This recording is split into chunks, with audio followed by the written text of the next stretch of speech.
सादर नमस्कार मित्रों, आप सुन रहे हैं बेसिक साइंस लर्निंग का 22वां एपिसोड। मित्रों, हम आइए नए सदवाक्य से इस एपिसोड की शुरुआत करते हैं। ज़िंदगी जीना आसान नहीं होता। ज़िंदगी जीना आसान नहीं होता। बिना संघर्ष के कोई महान नहीं होता। बिना संघर्ष के कोई महान नहीं होता। जब तक न पड़े हथौड़े की चोट, जब तक न पड़े हथौड़े की चोट, पत्थर भी भगवान नहीं होता। पत्थर भी भगवान नहीं होता। मित्रों, आप सुन रहे हैं बेसिक साइंस लर्निंग। इस बेसिक साइंस लर्निंग में हम पाठ विज्ञान के कक्षा 7 के पाठ ऊष्मा और ताप के बारे में अध्ययन कर रहे हैं। ऊष्मा और ताप के बारे में अध्ययन करते समय हमने 3 भागों में मुख्य रूप से थर्मामीटर के बारे में बात की। थर्मामीटर में हमने बताया कि इसमें हम तापमान नोट करते हैं, और ऊष्मा संचरण की तीनों विधियों के बारे में हमने चालन और मुख्य रूप से संवहन विधियों के बारे में बताया। चालन विधि में हमने यह बताया कि यदि लोहे के राड को गर्म करें और उससे हम लोहे के राड को गर्म करने से पहले यदि हम मोमबत्ती चिपका दें और उसको लोहे के राड को एक सिरे से गर्म करना शुरू कर दें, तो धीरे धीरे एक तरफ से मोमबत्ती जो चिपका हुआ है लोहे के राड से वह गिरती चली जाती है। इसका अर्थ यह स्पष्ट है कि ऊष्मा का जो संवहन या स्थानांतरण जो होता है, खास तौर से ठोस रूप में, वह चालन विधि द्वारा होता है। द्रवों तथा गैसों में ऊष्मा का स्थानांतरण चालन विधि द्वारा नहीं होता। उसके लिए संवहन एवं विकिरण विधि की आवश्यकता होती है। संवहन विधियों में हमने यह बताया कि कांच के फ्लास्क को हम गर्म करते हैं और उसमें थोड़ा सा पोटेशियम परमैंगनेट का 1 चुटकी पाउडर डाल देते हैं। क्या देखते हैं कि जैसे जैसे फ्लास्क गर्म होता जाता है, पोटेशियम परमैंगनेट की जो रंग होती है वह फ्लास्क में चारों तरफ फैल जाती है। तो यह रहा ऊष्मा के स्थानांतरण की संवहन विधि। अब संवहन धाराओं का दैनिक जीवन में क्या उपयोग है, इसके बारे में भी हम आगे अध्ययन करेंगे। जैसा कि हम जानते हैं कि ऊष्मा के स्थानांतरण में संवहन विधि का मुख्य रूप से उपयोग है। घरों तथा कारखानों से निकलने वाला धुआं तथा गर्म गैसें संवहन धाराओं के कारण ऊपर उठकर चिमनी द्वारा बाहर निकल जाती हैं। जब हम सांस लेते हैं तो सांस लेने की क्रिया में निकलने वाली वायु सामान्य वायु की तुलना में गर्म, नम तथा काफ़ी कम घनत्व वाली होती है। ये ऊपर उठकर खिड़की, दरवाजे तथा रोशनदान से बाहर निकल जाती है। यह एक प्रकार का संवहन विधि है। कमरे तथा हॉल से गर्म वायु निकालने के लिए छत के पास दीवार में बने बड़े गोलाकार छेद में हम एग्जॉस्ट पंखा लगाते हैं, जो कमरे की गर्म हवाओं को बाहर निकालने का कार्य करता है। कमरे तथा हॉल में ठंडी तथा स्वच्छ हवा खिड़की तथा दरवाजे से आती है। अब हम ऊष्मा स्थानांतरण की विकिरण विधि के बारे में बात करेंगे। यह ऊष्मा संचरण की तीसरी विधि है। विकिरण विधि ऊष्मा संचरण की तीसरी विधि है, जिसमें ऊष्मा का स्थानांतरण एक स्थान से दूसरे स्थान तक बिना किसी माध्यम के हो सकता है। स्थानांतरण की इस विधि को हम विकिरण कहते हैं। इस विधि द्वारा किसी गर्म वस्तु से अपने चारों ओर ऊष्मा की किरणें उसी प्रकार फैलती हैं जिस प्रकार विद्युत बल्ब जलती हुई मोमबत्ती से प्रकाश की किरणें फैलती हैं। तो यह रहा विकिरण की विधि। अब हम एक क्रियाकलाप करते हैं। उसमें हम देखते हैं कि एक मोमबत्ती हम जलाकर खड़ी रखते हैं और एक थर्मामीटर को हाथ से पकड़कर मोमबत्ती की लौ से थोड़ी दूर पर रखते हैं। कुछ देर बाद थर्मामीटर के पाठ्यांक को नोट करते हैं। पाठ्यांक में क्या अंतर दिखाई देता है? हम देखते हैं कि थर्मामीटर के पाठ्यांक में वृद्धि होती है।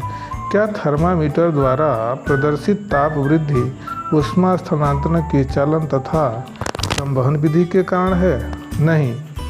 ऐसा क्यों? वायु की ऊष्मा कुचालक होती है। वायु की ऊष्मा कुचालक होने के कारण थर्मामीटर की घुंडी तक ऊष्मा का स्थानांतरण चालन विधि से नहीं हुआ। मोमबत्ती की लौ के आसपास की गर्म वायु हल्की होने के कारण ऊपर की ओर उठने लगती है, अतः ऊष्मा का स्थानांतरण संवहन विधि से भी नहीं हुआ। अर्थात इससे स्पष्ट है कि थर्मामीटर की घुंडी किसी अन्य विधि से गर्म हुई है। इस विधि को ही हम विकिरण विधि कहते हैं। इस विधि में ऊष्मा स्थानांतरण के लिए दो वस्तुओं के बीच किसी भी माध्यम की आवश्यकता नहीं होती है।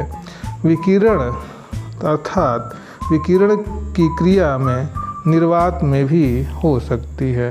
अर्थात हम यह कह सकते हैं कि विकिरण की क्रिया निर्वात में हो सकती है।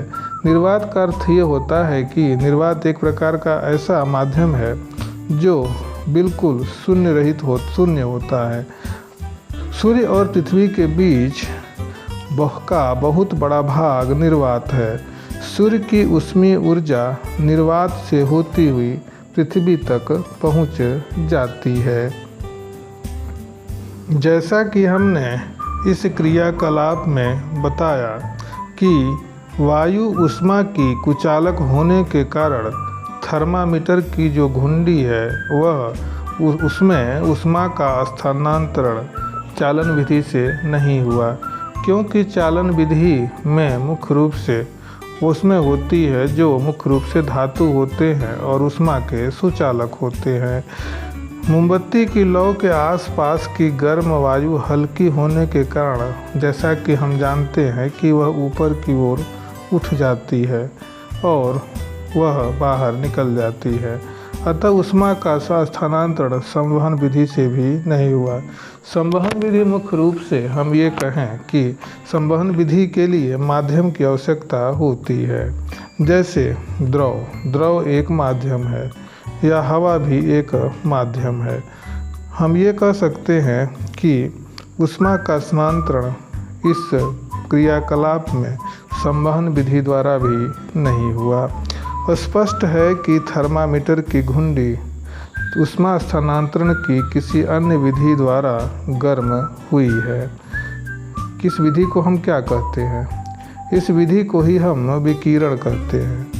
इस विधि में ऊष्मा स्थानांतरण के लिए दो वस्तुओं के बीच माध्यम की आवश्यकता नहीं होती है।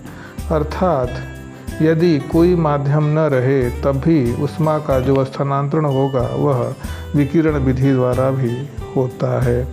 सूर्य और पृथ्वी हम जैसा जानते हैं कि हमारे सौरमंडल या हमारे ब्रह्मांड में कई ऐसे ग्रह सूर्य की तरह कई प्रकार के तारे हैं जो ऊष्मा उत्सर्जित करते हैं, साथ में प्रकाश भी उत्सर्जित करते हैं। ये सभी का जो ऊष्मा का स्थानांतरण होता है वह विकिरण विधि द्वारा होता है। सूर्य की ऊष्मीय ऊर्जा निर्वात से होते हुए ही पृथ्वी तक पहुंचती है। अब हम दैनिक जीवन में विकिरण का क्या उपयोग है इसके बारे में हम बात करेंगे। जैसा कि हमने बताया कि विकिरण का मुख्य रूप से ऊष्मा स्थानांतरण की विधि है जिसका उपयोग हम दैनिक जीवन में हमेशा करते हैं। इसके कई उदाहरण हैं, जैसे जाड़े के दिनों में हम आग जलाते हैं तथा जिन घरों में बिजली है वहाँ हम विद्युत हीटर जलाते हैं। विद्युत हीटर या आग के सामने हमको बैठने पर गर्म महसूस होता है। आग अथवा विद्युत हीटर की जो ऊष्मीय ऊर्जा होती है वह विकिरण द्वारा बिना बीच के स्थान को गर्म किए सीधे हमारे पास पहुंचती है। अर्थात इसका क्या अर्थ हुआ? इसका अर्थ यह हुआ कि हमारे बीच माध्यम रहे या न रहे, हम दैनिक जीवन में हीटर या आग से हम हमेशा अपने पास गर्मी महसूस करते हैं। यही प्रक्रिया सूर्य और पृथ्वी के बीच भी होती है। तो मित्रों, आज के इस एपिसोड में बस इतना ही। उम्मीद है कि यह एपिसोड आपको अच्छा लगा होगा। फिर हम 23वें एपिसोड में फिर मिलेंगे। धन्यवाद।